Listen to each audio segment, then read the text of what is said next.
Sa selebrasyon ng kanilang ika-15 anibersaryo, pinarangalan ng Volunteers Against Crime and Corruption ang ilang programang may kontribusyon sa pagsugpo sa krimen. Kabila na po riyan ng State of the Nation with Jessica Soho ng GMA News TV at investigador ng GMA7. Mula sa Quezon City, may ulat on the spot si John Conti. John? Pia, masaya nga pinagdiriwang ngayong araw ang ika-15 taong anibersaryo ng grupong Volunteer Against Crime and Corruption dito sa Camp Crame. Sinimulan sa isang misa ang selebrasyon ng anibersaryo ng Volunteers Against Crime and Corruption o VACC na diniluhan ng mga mataas opisyal ng NAPOLCOM, PNP, kaalyadong mga NGOs at pamilya ng mga naging biktima ng karahasan. Bukod sa pagpapasalamat sa ika-15 taon ng paglaban ng VACC sa karahasan at korupsyon, ipinalangin din ang mga naging biktima ng pagsabog sa Cagayan de Oro noong nakaraang Biyernes. Sa kanyang talumpati bilang panauhing pandangal, pinasalamatan ni Secretary Mar Rojas ang mahalagang papel ng VACC sa pagbibigay ng suporta at lakas ng loob sa mga biktima ng karahasan. Di naman naiwasan ni Rojas na muling pasaringan ang mga pulis na natidiin sa umano'y pagpatay sa mga miyembro ng kilabot na Ozamis Robbery Hold-Up Group na sina Ricky Cadavero at Wilfredo Panagulinga.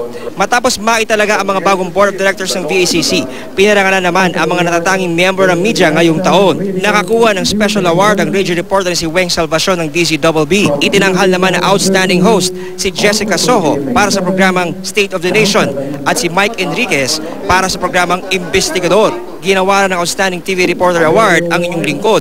Samantalang Outstanding TV Anchor naman si Jiggy Manicad para sa programang QRT. Itinanghal na Hall of Famer ang radio station na DZBB at para sa taong ito, Hall of Famer din ang TV station na GMA7. Noong isang taon, kinilala na rin ang Balitang Hali at mga host itong sina Rafi Tima at Pia Arcangel sa VACC Awards. Sa lahat ng mga bumubuo din ng VACC at sa lahat ng kahit papano ay natulungan namin mga biktima ng krimen sa pamamagitan ng QRT. Isang malaking pagkilala at karangalan itong natanggap naming award. Yung advokasya nila sa paglaban sa krimen at korupsyon, swak na swak din sa advokasya at sa mga pinaglalaban ng GMA News and Public Affairs, lalo na yung mga programang tulad ng Investigador. Ang network ay masayang-masaya sa parangal na ito at I think na dapat lamang na reassure natin ang ating mga manonood na ang GMA7 talagang kapuso tayo ng pagtataguyod lagi ng katarungan. Muli nga, Pia, sa ngalan lahat ng mga naparangalan ngayong araw, tayo nagpapasalamat sa pamunuan at mga member ng VACC, kaakibat ng ating pangako na tuloy-tuloy ang ating pagkisilbi at pagbibigay ng totoong serbisyong totoo. Yan muna latest mula pa rin dito sa Camp Crame. Balik sa iyo, Pia. Maraming salamat at congratulations sa iyo, John Consulta.